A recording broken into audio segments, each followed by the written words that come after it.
Welcome to Just for the Record. Coming later, we venture underground to sniff out Australia's most unlikely tourist attraction. Thanks, Lou. You know, usually record breakers are motivated by a quest for achievement, professional recognition, or just because it's there. Our first story involves a man who, well, frankly, we don't understand why he does it.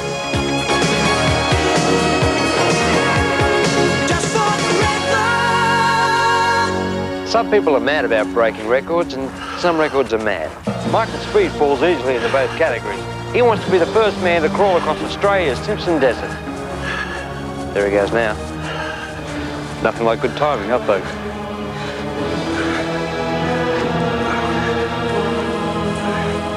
Michael Speed is used to taking things too far. He spent 270 hours under the shower for a world record. The excess water bill wasn't bad either. Even ironing didn't iron him out. He pressed clothes for 127 hours. He's played the poker machines non-stop for 128 hours. Another record. He spent $9,500, no jackpot, but another record. Michael has already crawled 42.6 kilometres. But the Simpson Desert is going to be tougher.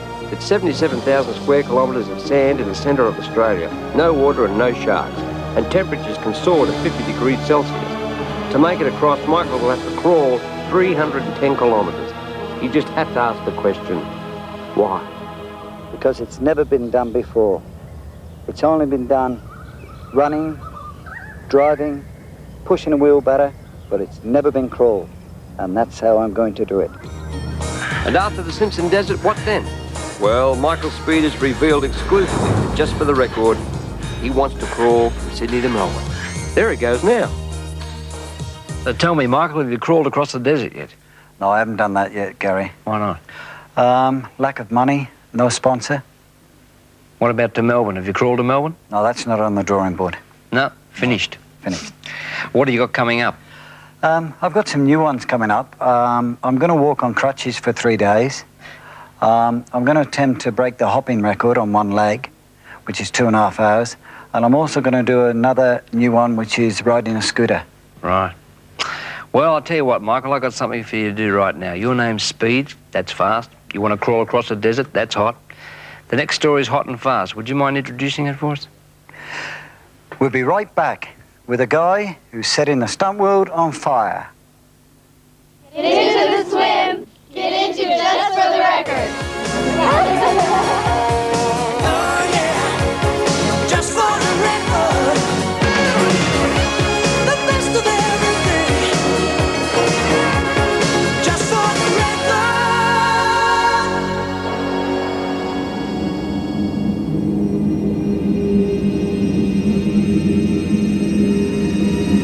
Ken Maroney has a fascination with fire. Some like it hot. He loves it.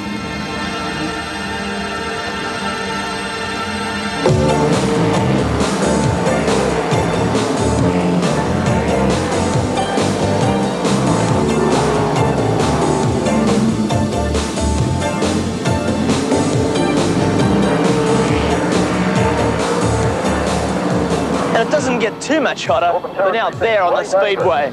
Or does it? For Ken Maroney, the answer is yes.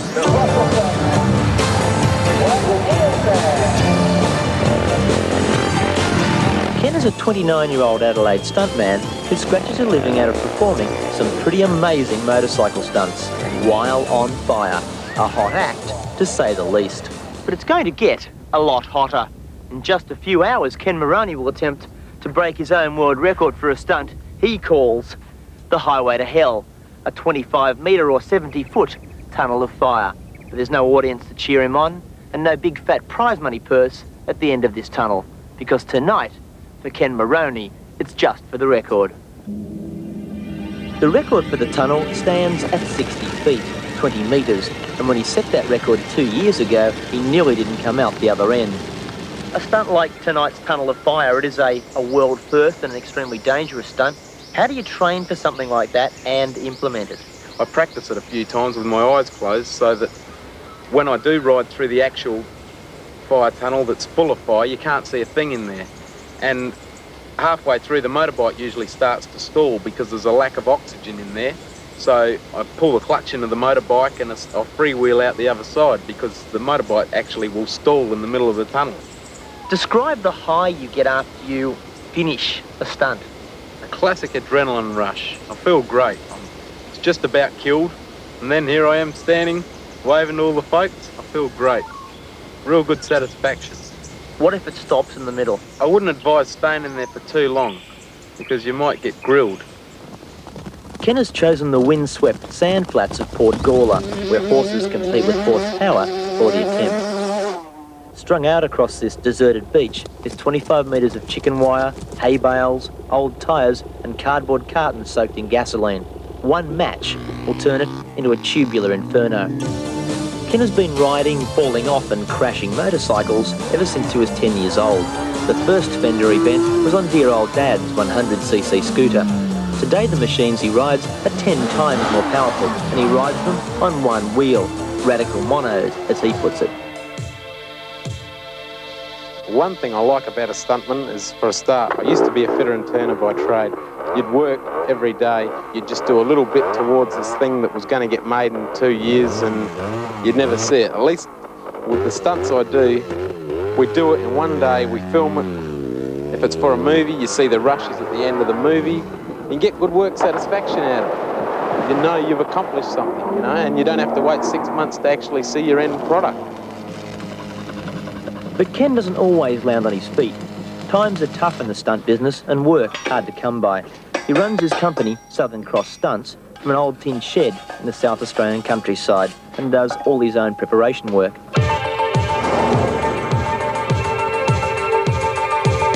But just for the record, in 8 years of stunts, he's never broken a bone. 5, 4, 3, 2, 1, 0, away!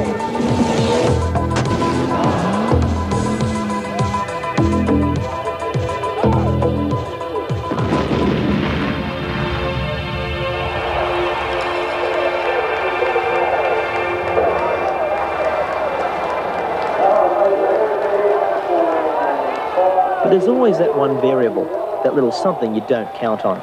Something that can turn an otherwise safe stunt, if you could use such a word in this business, into a death trap.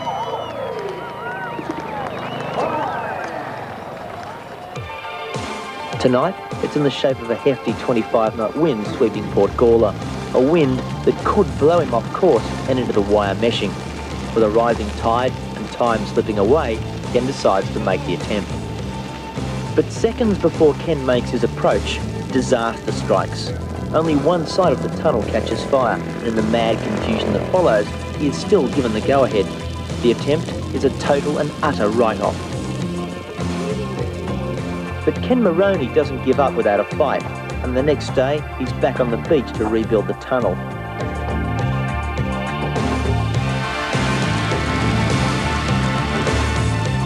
Weather conditions are perfect.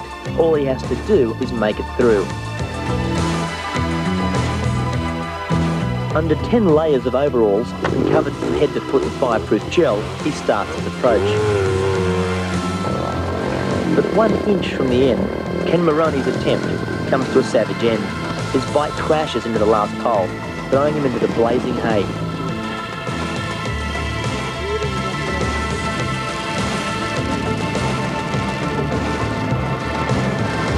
Ken Moroney isn't a quitter. You can knock him down, you can't knock him out. And in true Burt Reynolds style, after saving his bacon from the fire, he hauls himself up on a badly twisted ankle to have the last say. If you can't take the pain, don't play the game. So there you go. Want to try it again tomorrow? And the last we heard, he was chasing a nurse down a hospital corridor. Incidentally, Ken says that the filming of that story was one of his toughest assignments, and that normally something like that would take about 3 weeks to film if it were for a movie. Well, as if firebiking forwards wasn't dangerous enough, Ken now says he's mastered riding his bike backwards at 90 kilometres an hour, and he plans to produce a documentary about his death-defying endeavours. We'll return with a guide to solving the problems of your paranoid pooch. Before they get the...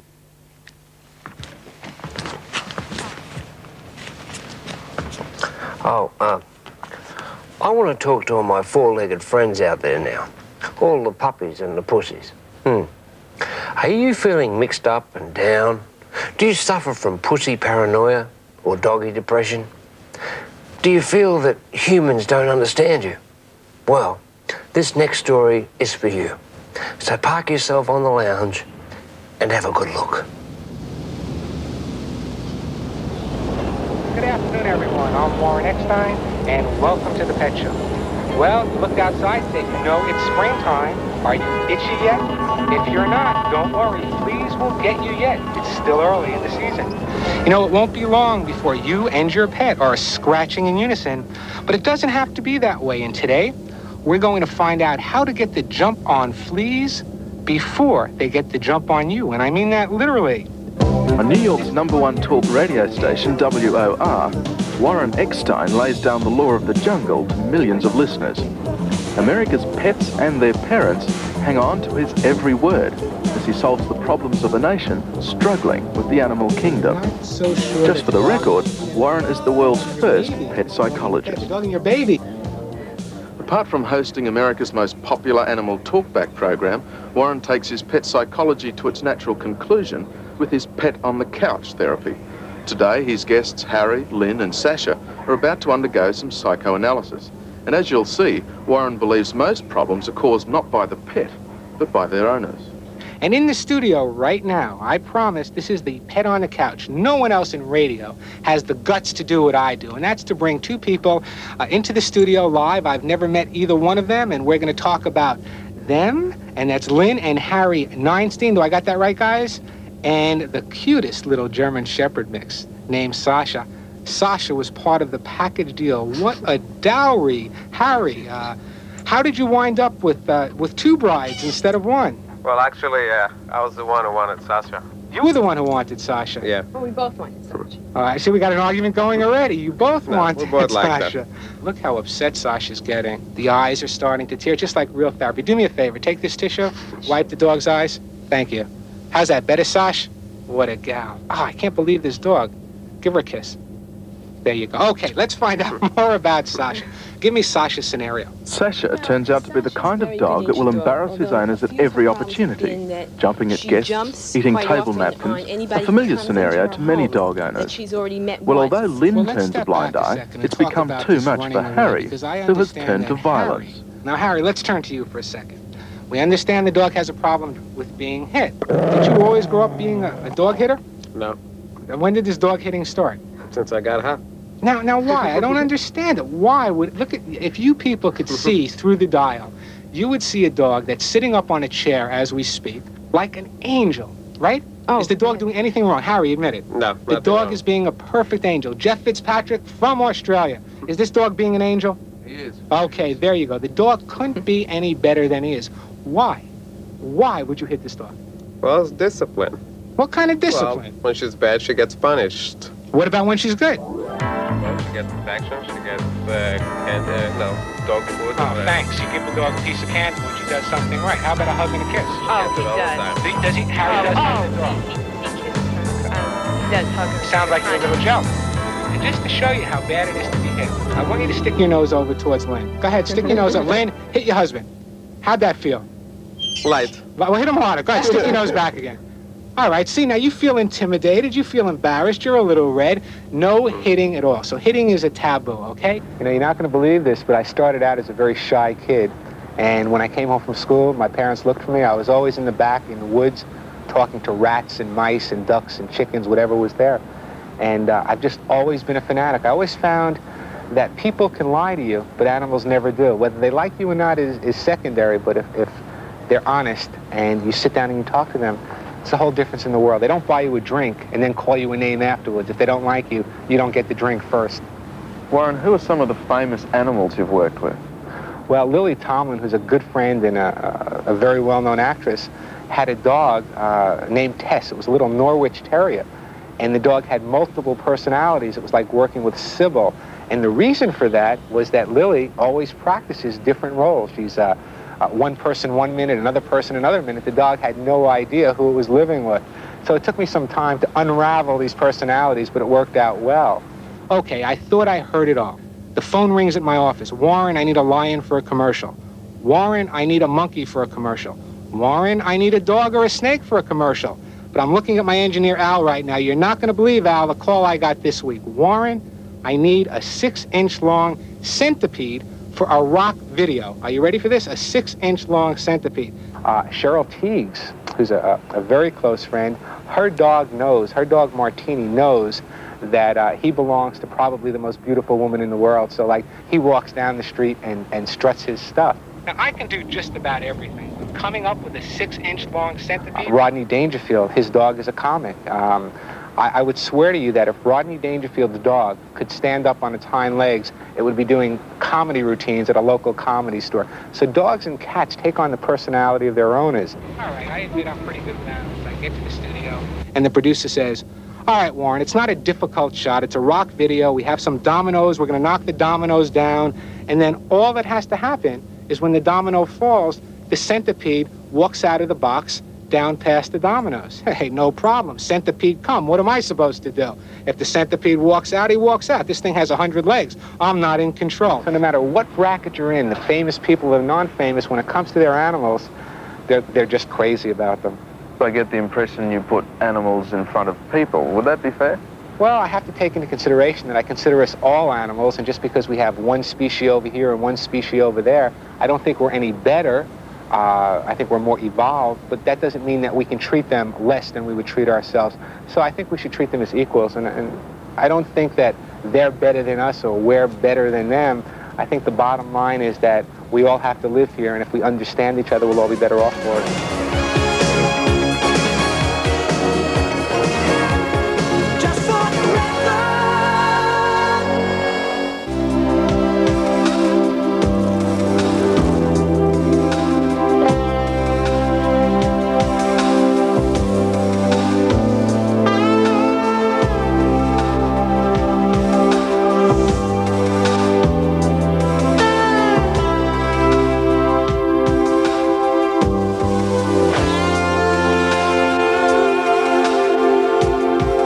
Beneath the roar of modern-day city traffic, there lies a more pungent than poignant reminder of Sydney's colonial past, of the time when Governor Phillip first set anchor in Port Jackson and wrote of a beautiful spring of fresh water running into the bay.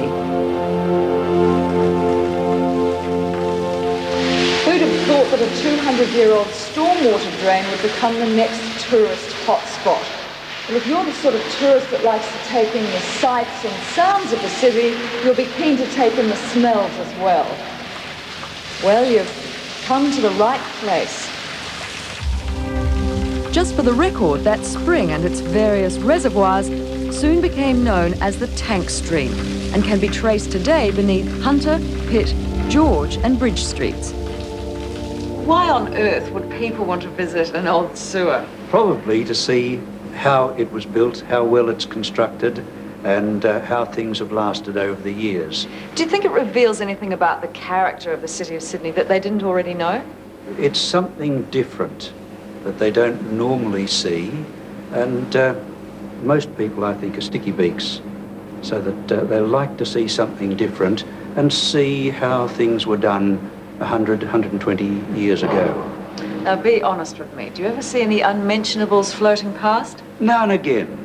The boys downstairs saw something this afternoon, something that I haven't seen in about 10 years of walking through the Tank Stream, so that we must have had a problem there and one of the sewers has overflowed temporarily. We'll pick that up down near the quay and push it back into one of the other sewers. From its heyday as Sydney's fresh water supply, the Tank Stream deteriorated into an open sewer before becoming a stormwater drain. Even so, it's proving a popular haunt for Sydney-siders and visitors alike, making it the world's most unlikely tourist attraction. Lou, I have to ask you, why were you wearing a hard hat in that story? Well, you know, Gaz, to protect me from flying unmentionables. That we can't mention. Well, at least we can be assured that the Japanese...